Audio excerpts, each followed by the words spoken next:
Next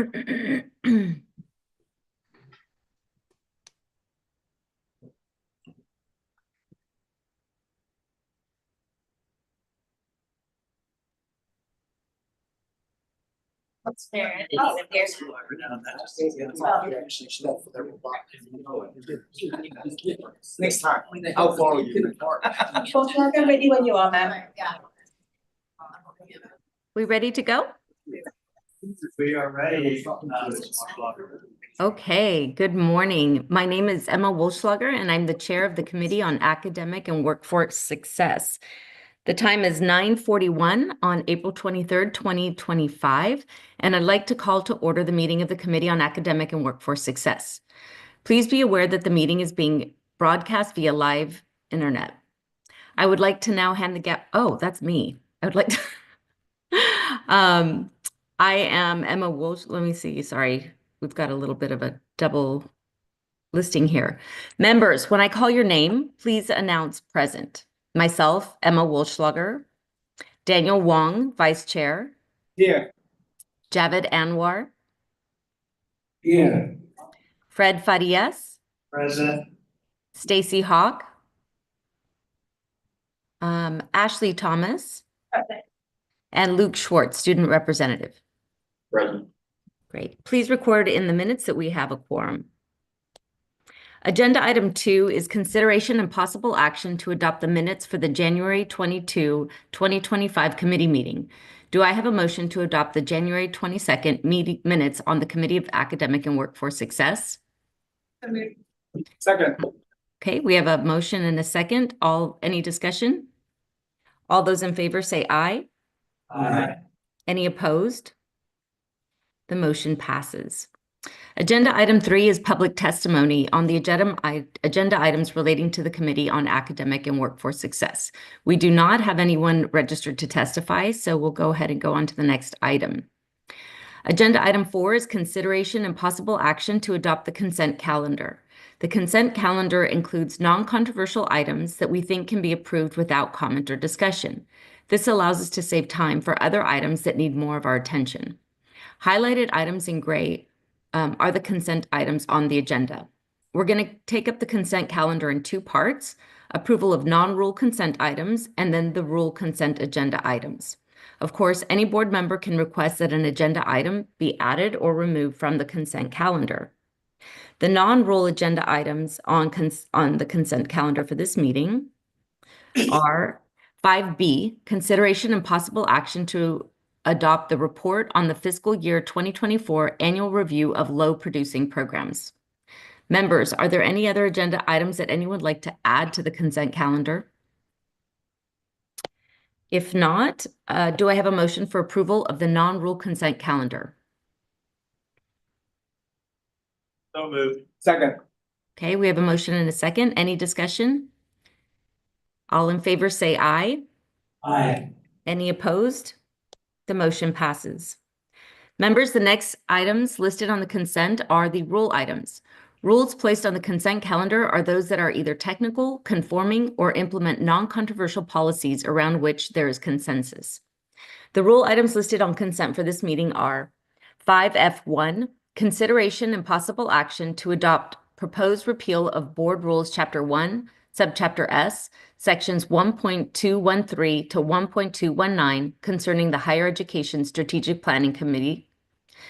5F2, consideration and possible action to adopt proposed repeal of Board Rules Chapter 1, Subchapter U, Sections 1.230 to 1.236 concerning the Marketable Skills Task Force.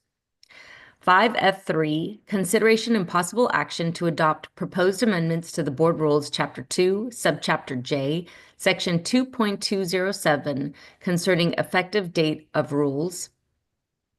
5F4, consideration and possible action to adopt proposed new Board Rules Chapter 10, Subchapter A, Sections 10.1 to 10.A concerning general provisions for Texas Higher Education Coordinating Board administered grant programs. Are there any rules that anyone would like to remove from the rule consent calendar? If not, do I have a motion for approval of the rule consent calendar? So moved. We have a motion Second. and a second. Any discussion? All in favor say aye. Any opposed? The motion passes.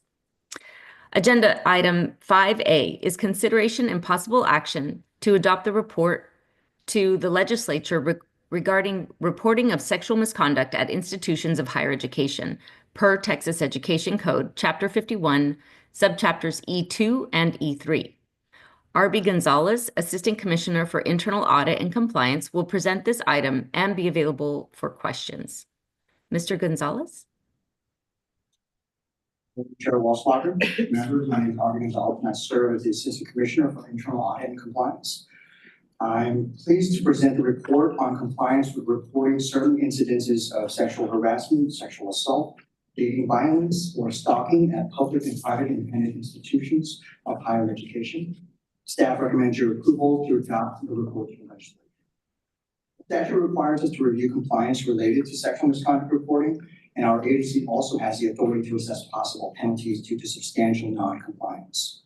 To summarize, all institutions we reviewed substantially complied with statutory requirements, and there were no penalties assessed.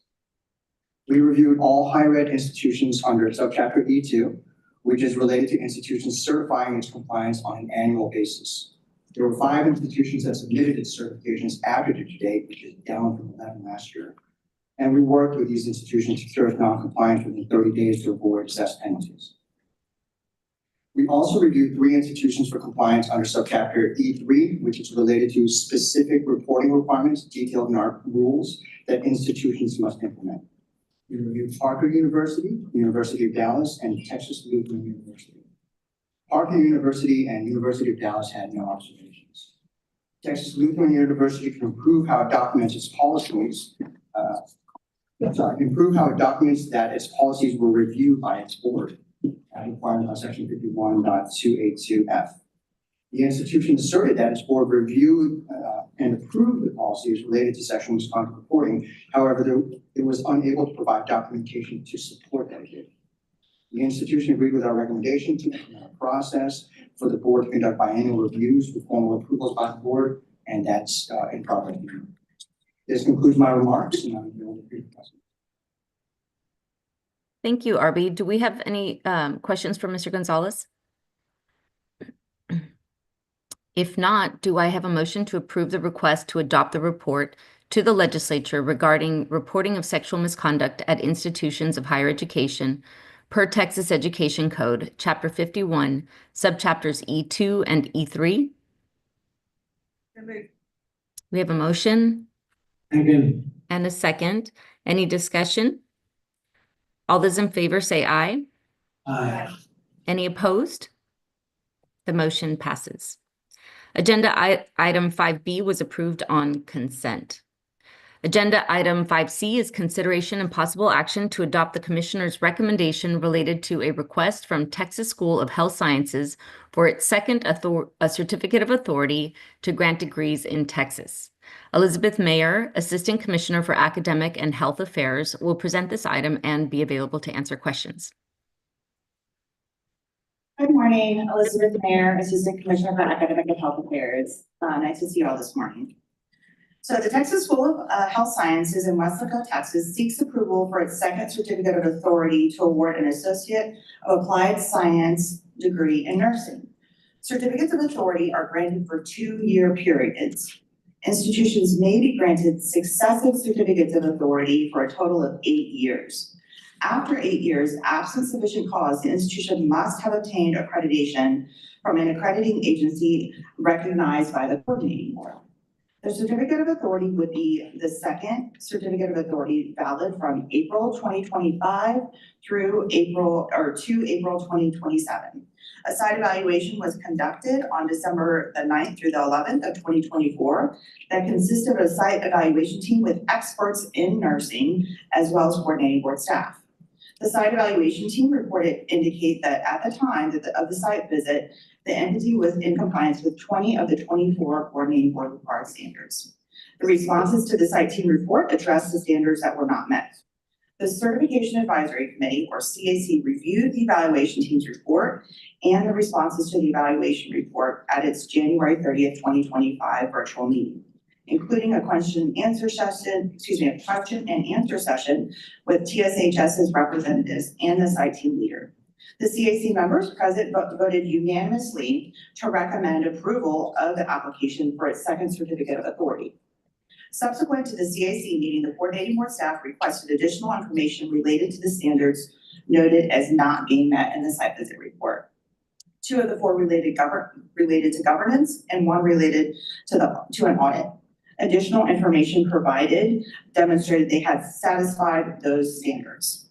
Coordinating board rules state that the commissioner shall make his or her recommendation regarding the application to the board. The commissioner's recommendation shall be made independent of the Certification Advisory Council's recommendation. The commissioner may make recommendations for additional conditions, restrictions, or reporting requirements for the time that the institution is operating under a certificate of authority. Based upon the site evaluation team's report and the CAC's unanimous vote to recommend unconditional approval of TSAH's application for a second certificate of authority, the commissioner recommends board approval. Okay, do we have any questions for Ms. Mayer? If not, do I have a motion to approve the commissioner's recommendation to issue Texas School of Health Sciences a second certificate of authority to grant degrees in Texas? I have a motion. Second. And a second. Okay. Any discussion? All those in favor say aye. Aye. Any opposed? The motion passes.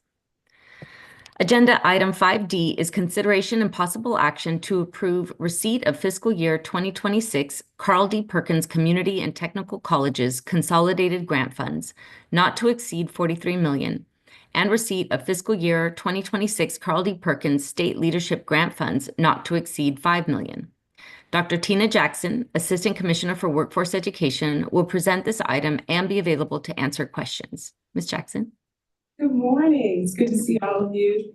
Good morning, Chair and board members. My name is Tina Jackson. I serve as Assistant Commissioner of Workforce Education. The U.S. Department of Education allocates the Carl D. Perkins Career and Technical Education Funds to the states annually under the Strengthening Career and Technical Education for the 21st Century Act of 2019, or also known as Perkins 5. For fiscal year 2025-2026, the department estimates that the appropriated funds of approximately $129 million will be allocated to the state of Texas. The Carl D. Perkins Career and Technical Education Program supports the Coordinating Board's strategic plan, Building a Talent Strong Texas. Specifically, Perkins Formula and Leadership grants focus on high-demand fields, which is increasing our 2-year college completion rates and assisting in meeting the state's labor market demands. Support career and technical education coursework and the expansion of workforce education programs that lead to post-secondary credentials of value. Support career technical education and dual credit programs. The Perkins formula provides targeted funding for the career and technical education programs that equip students with the skills needed in high demand fields such as healthcare, technology, and advanced manufacturing. This enables institutions of higher education to align to programs with local workforce needs. Perkins funding and leadership grants support partnerships with businesses, offering students hands-on experience in internships and job opportunities for a seamless transition to employment. Coordinating board staff requested the board approve receipt of fiscal year 2025-2026 Perkins 5 funds up to but not exceeding $43 million and leadership grant funds in the amount up to and not exceeding $5 million. 85% of the allocated funds will be distributed to our 2-year colleges as required under Perkins 5. 10% will support state leadership activities and a small fund for activities supporting students entering into non-traditional fields. And 5% of the funds are set aside for the coordinating board's administration of the Perkins funds. This concludes my report, and I'm here if you have any questions. Do we have any questions for Dr. Jackson? Okay. If not, can I have a motion for approval to approve receipt of fiscal year 2026 Carl D. Perkins Community and Technical Colleges Consolidated Grant Funds not to exceed $43 million, and receipt of fiscal year 2026 Carl D. Perkins State Leadership Grant Funds not to exceed $5 million. We have a motion Second. and a second. Any discussion? All those in favor say aye. Aye. Any opposed, say no. The motion passes. Agenda item 5E are the requests for new degree programs. Members, representatives from each institution will be available to answer questions at tomorrow's quarterly board meeting. Removing the requirement for them to attend both committee and board meetings will reduce travel and cost to the institutions.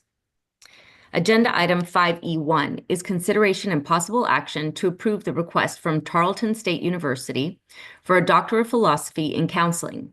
Elizabeth Mayer will present this item and be available to answer any questions.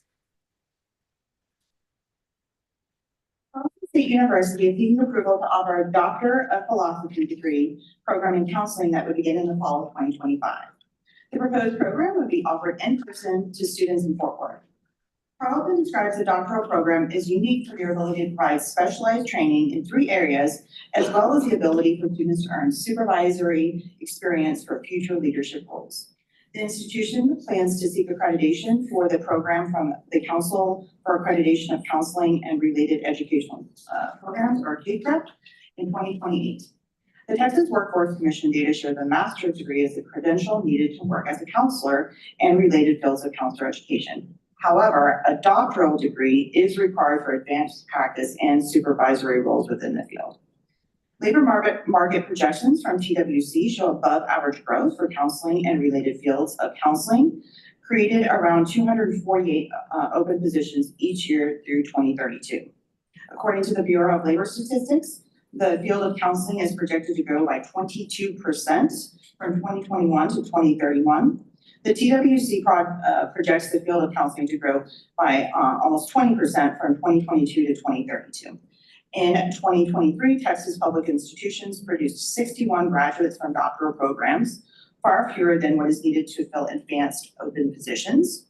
There are currently 8 programs at public institutions in Texas. The closest counseling education program is offered at the University of North Texas, which is about 42 miles away from Tarleton's campus in Fort Worth. Tarleton State has 11 faculty in place currently to support the program and will hire 1 additional PhD coordinator prior to the start of the program.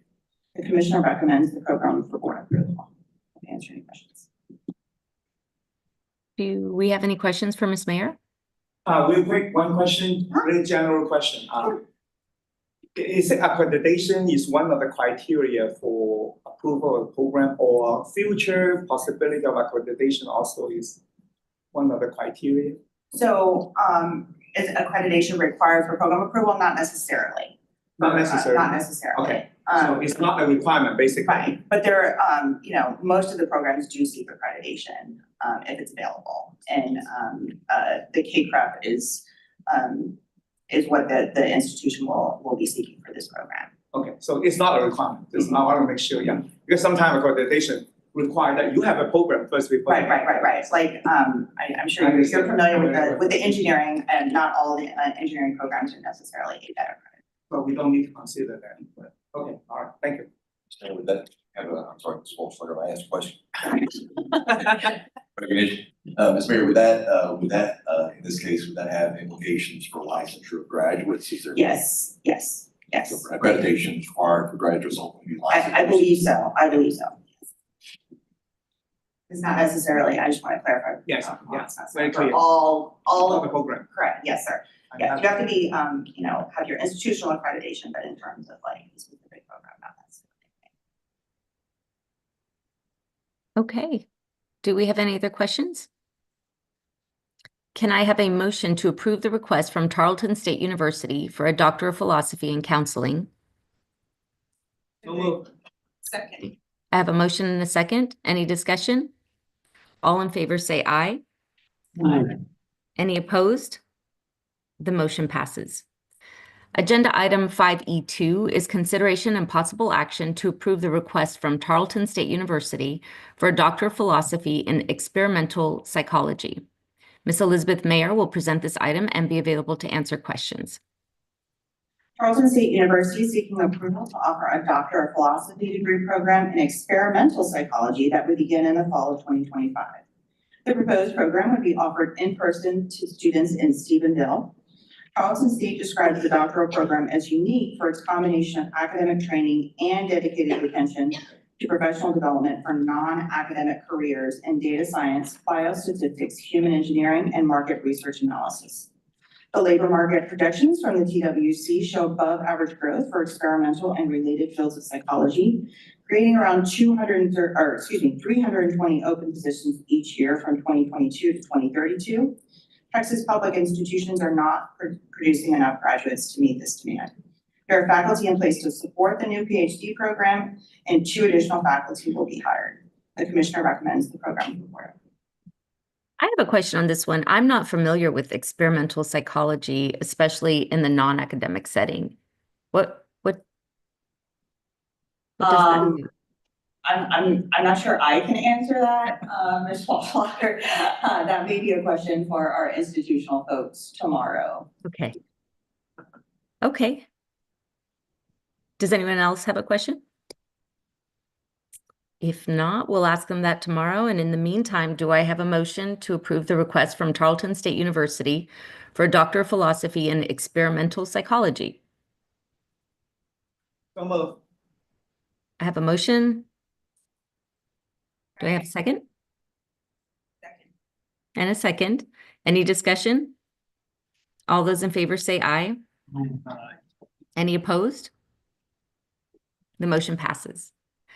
Agenda item 5E3 is consideration and possible action to approve the request from Tarleton State University for a Doctor of Physical Therapy in Physical Therapy. Ms. Elizabeth Mayer will present this item and be available to answer questions. All right, Tarleton State University is seeking approval to offer a Doctor of Physical Therapy degree program in physical therapy that would begin in the summer of 2026.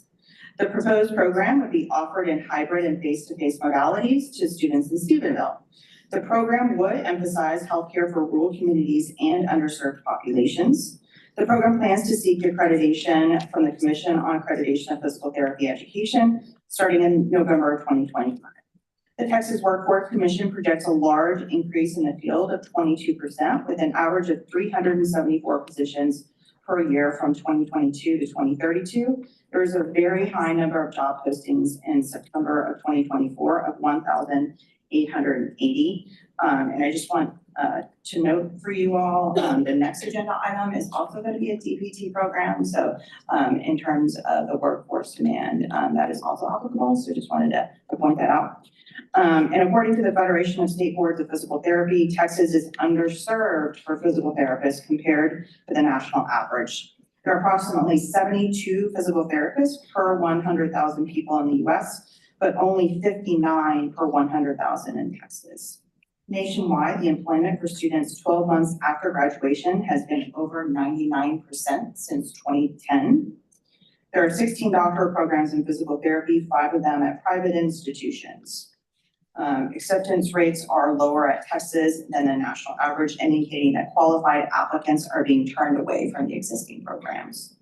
The program currently has 7 core faculty, and the institution plans to make an additional hire of 10 assistant professors, 3 associate professors, and 3 associate full professors.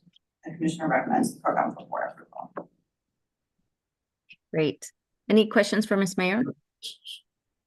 Do I have a motion to approve the request from Tarleton State University for a Doctor of Physical Therapy in Physical Therapy? So moved. I have a motion. Do I have a second? Yeah. Okay. All those in favor say aye. Aye. Any opposed? The motion passes. Yeah, can I have a question real quick? Just general question, very philosophical question actually. It's not. You said that the workforce requirement is very important, right? So you look at physical therapists, now today we're probably approved 2 programs, PhD. So how important is the workforce requirement in terms of approving program? Is it the #1 priority or part of the criteria? So in Rule 2.5, we lay out all of the criteria, and workforce is one of The top one. there's not a rank, Okay, there's not a ranking. okay.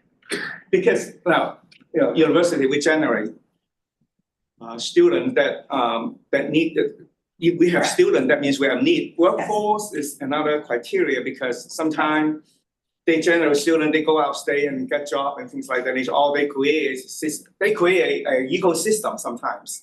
If they have a degree. So workforce is very, very important, but I just want to kind of like philosophically understand, how important that is. I think it's very important because we are providing funding to those programs, but at the same time, we also, provide the opportunity for a new program that will, generate new students. So it's kind of, I guess I totally agree that we fund the program, we need to look at the outcome. Right. So you look at the workforce needs, that's one of the big criteria for that. So just want to understand a little bit better how when you approve a program, where we come from. Right, we want to make sure that there's an adequate, workforce demand so that when the students complete, that they'll be sure that there's opportunities for them to find employment. That's why we have another program Yes. coming up. Okay, Yes. thank you so much. Yes. Okay. So let's move on to agenda item 5E4, consideration and possible action to approve the request from Texas A&M University, Texarkana, for a Doctor of Physical Therapy in Physical Therapy. Elizabeth Mayer will present this item and be available to answer any questions. Texas A&M University Texarkana is also seeking approval to offer a Doctor of Physical Therapy or a DPT degree program in physical therapy that will begin in the spring of 2026. The proposed program will be offered as a hybrid program using immersive laboratories for students in Texarkana. The program emphasizes healthcare for rural communities and underserved populations.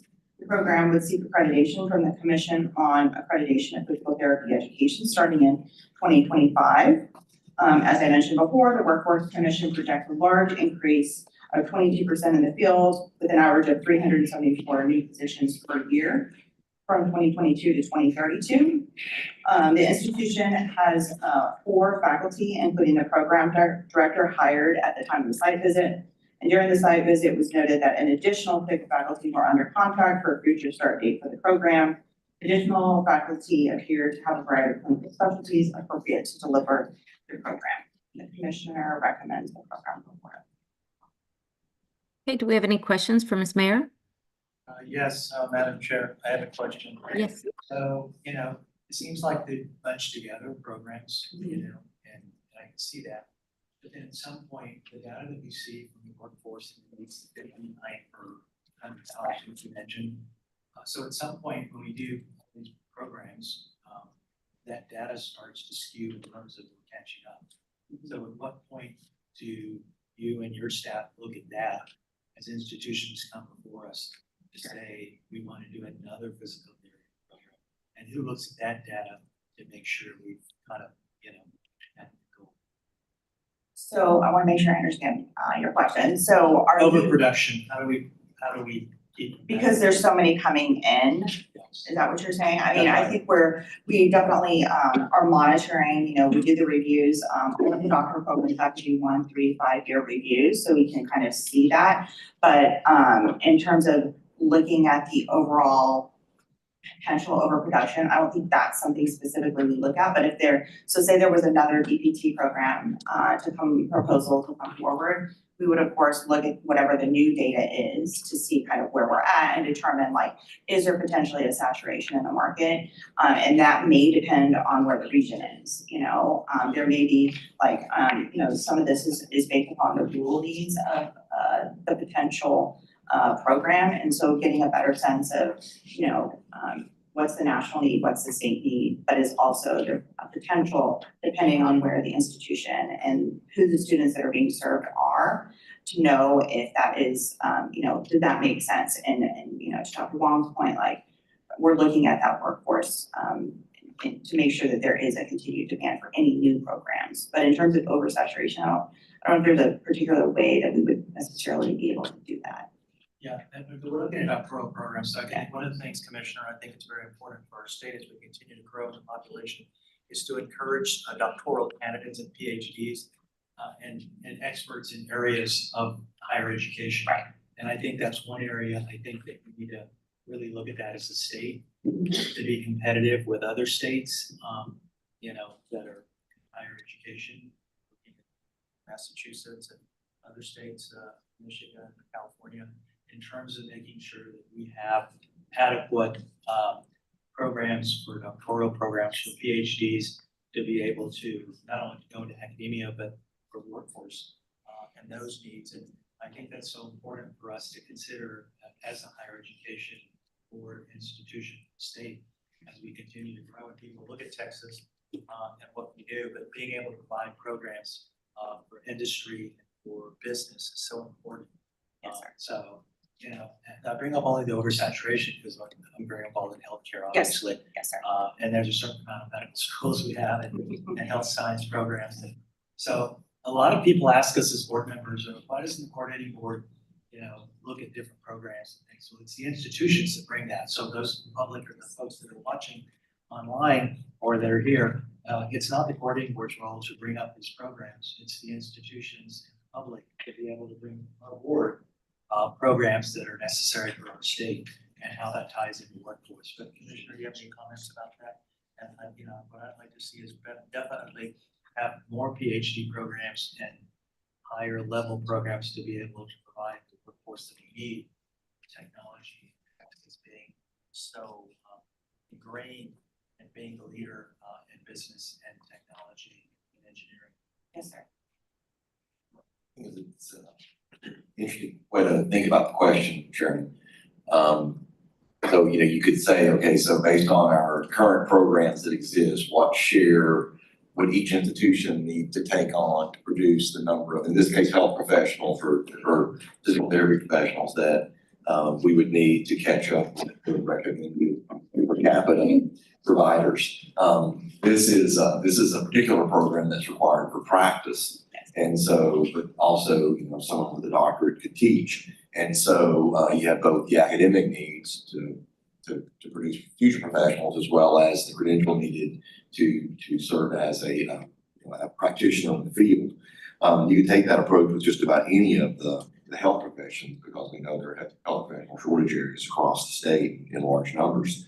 I did quick math. I think for saturation question with just physical therapists, we would need to produce a few thousand more just to catch up with the ratio. And so from a saturation standpoint, I think really the question more is about how we catch up on the shortage while also keeping up with population growth and also the workforce and just kind of the life cycle of an employee and how long would you practice like with retirement as the aging workforce. So labor markets are dynamic. Also in a state our size, the regional, urban, suburban, rural mix plays a factor as well. So it'd be interesting to look and say, okay, so based on the current programs that we have, what would we need to do in each of those programs to expand graduates, or ideally, what should a state our size have in terms of the programs necessary to produce the graduates we need, or is there a recruitment strategy to bring the more trained professionals to the state? Maybe it's a mix of all the above. And in terms of the PhDs in particular, Dr. Frias, part of the building a talent strong Texas, part of that goal is increasing, I think it's 7,500. So, and I think as we've shown a couple of times as we've done our program approval updates, the number of doctoral programs that you all have had to review and approve has increased, I think pretty significantly over the last 5 years or so. Also, with quick comment, on top of the workforce discussion, things like the nature, I think we are, as a state agenda, we want to push for advanced technology, advanced study, advanced knowledge.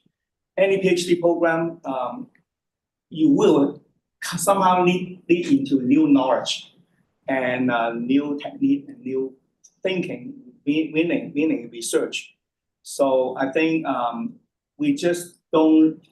Personally, I don't just look at PhD program, just like the workforce needs, and also need to look at the program coming up with any new research funding coming out outside or or inside, whatever that may be. But I think that research is going to propel our state into the top state in terms of leading in higher education. So workforce one thing, but any PhD program, I think it would uplift our state into a position that we're the top in our nation, carrying in a higher education in that directions. That's my comment. And you're right, I believe it is 7,500, as I recall. Yes, sir. I don't know if this is a question for you, Dr. Mayor, but how are we doing on that? I would need to check with the data team. Or somebody else. I will can get answer with, later. Or yes, sir. somebody else can answer that. Yes, later. sir. I don't, the commissioner may know offhand. I do not know offhand. Like many of our goals, we're making progress. I'll look at Dr. Trout, who's gonna have that number. I think we're phoning a friend here to check. And we can have that number, but it's, we're making progress. We dramatically increase the number of doctors. Also, that particular goal is about research doctors. Yes, sir. And so we have doctorates for practice, research doctorates, and so that was specifically focused, really though, I think the direction Dr. Wong was taking, which is innovation, Yes. Workforce, technology commercialization, and really if we're gonna grow the research infrastructure of the state, do that with the research doctors. Now, doctors of practice can also conduct research, but we've defined the list and kind of two different ways of applicating it. 6,200 6,200 is the number for 2023. for 2023. So with 5 years to go, the number of doctoral programs, of course, produce a doctoral graduate, it's 3, 5, 6 years. And so the new programs that we're producing now may by 2030 have graduates, and that's we'll be well on our way based on programs that we're producing in the current. Okay, any more discussion? If not, can I have a motion to approve the request from Texas A&M University Texarkana for a Doctor of Philosophy in Physical Therapy? So, Do I have a motion? no, I will motion, yes. Okay, and a second? Second. Any discussion? All in favor say aye. Aye. Any opposed say no. The motion passes. Agenda item 5E5 is consideration and possible action to approve the request from Texas Southmost College for a Bachelor of Applied Technology in Organizational Management. Ms. Elizabeth Mayer will present this item and be available to answer questions. Texas Southmost College is seeking approval to offer a Bachelor of Applied Technology or a BAT degree program in organizational psychology that would begin in the fall of 2025. The proposed program would be offered in person and online. If approved, the BAT would be the college's first baccalaureate degree program. There is a strong demand for the BAT program from students, local industry, and community partners. Texas Southmost convened an advisory committee of local industry and community partners to develop a baccalaureate degree that meets the needs of the service area. The Texas Workforce Commission projects above average job growth in Cameron County through 2032, creating around 850 open managerial positions each year. There are no other programs in the college's service area. Texas Southmost will hire 2 additional faculty members to support the BAT program. The commissioner recommends the program report. I would make a comment. For those of you that don't know where Texas Southmost College is. For those of you that don't know where it is, it's in Brownsville, Texas, down in the valley. And tomorrow I'll ask the question to the presenters to tell us a little about the history of that college. It's very interesting. So I also just for philosophical discussion purpose, we don't normally approve bachelor degrees anymore at the board level. So is it because it's the first bachelor?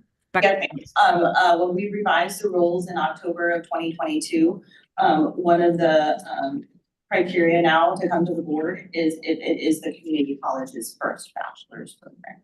Right. Okay, well, it's exciting for them. I'm sure they'll be excited to come tomorrow. Yeah. Okay, can I have a motion to approve the request from Texas Southmost College for a Bachelor of Applied Technology in Organizational Management? Do I have a second? Second. Okay, any discussion? All those in favor say aye. Aye. Any opposed say no. The motion passes. Agenda item 5E6 is consideration and possible action to approve the request from the University of Texas Health Sciences Center at Houston for a Doctor of Philosophy in Clinical Psychology. Elizabeth Mayer will present this item and be available to answer questions. So the School of Behavioral Health Sciences within the University of Texas Health Science Center Houston is seeking approval to offer a Doctor of Philosophy degree program in clinical psychology that would begin in the fall of 2026. The proposed program would be offered in person to students in Houston. The PhD in clinical psychology is a multi-purpose degree that prepares graduates to serve as licensed clinical psychologists in practice, research, and teaching professions, often in an academic setting. The aim of the proposed PhD in clinical psychology is to train students for entry-level practice as health service psychologists who contribute to the research and knowledge base of psychology and engage in professional activities across the field of psychology. I do want to note that the next item is a similar program from the institution, but it is a Doctor of Psychology or PsyD in clinical psychology. So the next program is really more focused on the clinical application as it prepares students to serve as licensed clinical psychologists working in a clinical setting, and the current item is really more about research focus, and graduates would often be working in an academic setting. So I just wanted to kind of clarify since they're both from the same institution. For the PhD, the institution plans to seek accreditation for the program from the American Psychological Association Commission on Accreditation in 2028. The Workforce Commission projects that there will be a 19% growth in Texas for clinical psychologists from 2022 to 2032. In 2024, public and private institutions in Texas produced PhD in clinical psychology graduates, far fewer than what is needed to fill the estimated over 200 annual open positions. The Bureau of Labor Statistics projects that overall employment of psychologists is projected to grow 7% nationwide from 2023 to 2033, faster than the average for all occupations. There are currently 9 APA accredited clinical psychology PhD programs in public universities and health-related institutions in Texas, and 5 of those are in the greater Houston area. However, given the extreme deficit in licensed clinical psychologists in the greater Houston area, there's not a concern for unnecessary duplication. There are more than adequate faculty in place to support the new program, and 2 additional faculty will be hired for the program. The commissioner recommends the program for board approval. So I won't ask you the question, but Okay. tomorrow a preview to a question. Yes, sir. You did a good job on clinical psychology. I've been taking psychology 101 undergrad many years, but the difference between experimental for the PhD and Yes. clinical, we'll say that for the people that are Yes, sir. teachers and experts. Yes, sir. Okay, any questions? If not, do I have a motion to approve the request from the University of Texas Health Sciences Center at Houston for a Doctor of Philosophy in Clinical Psychology? So moved. Okay, do I have a second? Second. Any discussion? All in favor say aye. Aye. Any opposed? The motion passes. Agenda item 5E7 is consideration and possible action to approve the request from the University of Texas Health Science Center at Houston for a Doctor of Psychology in Clinical Psychology. Ms. Elizabeth Mayer will present this item and be available to answer questions. The School of Behavioral Health Sciences within the University of Texas Health Science Center Houston is seeking approval to offer a Doctor of Psychology or PsyD in clinical psychology that would begin in the fall of 2026. The proposed program would be offered in person to students in Houston. The PsyD in clinical psychology emphasizes clinical application as it prepares graduates to serve as licensed clinical psychologists, often working in direct clinical settings. The institution plans to seek accreditation for the program from the American Psychological Association or APA Commission on Accreditation in 2028. The Workforce Commission projects that there will be a 19% growth in Texas for clinical psychologists from 2022 to 2032. According to a recent report by the Mental Health America, the most current overall ranking of Texas is in prevalence of mental illness substance abuse. Texas ranked 50th in access to care. Texas ranked 46th in adults with untreated mental illness and ranked 50th in mental health workforce availability. The APA has performed a study of the psychology workforce covering the years 2015 to 2030. If current health service utilization patterns continue, the national demand for psychologists is expected to be 120,000 FTEs by 2030, an increase of 5,940 FTEs from 2015. There are only 2 APA accredited PsyD programs and clinical psychology programs in Texas. One is at Baylor, a private institution, and one at the University of Clear Lake. However, it is a combined program in clinical and school health service psychology. Therefore, there's a lack of opportunity for potential graduates in Texas to be admitted to PsyD programs in clinical psychology due to the smaller number of the programs. Between 2016 and 2022, cohorts have numbered between 6 and 10 students each year. The program will hire 2 additional faculty to support the program, and the commissioner recommends the program for board approval. Any questions for Ms. Mayer? Do I have a motion to approve the request from the University of Texas Health Science Center at Houston for a Doctor of Psychology in Clinical Psychology? So move. Second, okay, Mr. Anwar, any discussion? No, all in favor say aye. Aye. Any opposed say no. Okay, the motion passes. Agenda item 5F are the proposed rules. Agenda items 5F1 through 5F4 were approved on consent. And agenda item 6 is adjournment. If there is no further discussion, may I have a motion to adjourn? And a second? Second. All those in favor? Aye. Okay, the motion passes. Thank you. We'll now take a short break to allow staff to set up for the Agency Operations Committee meeting. The next meeting will begin shortly.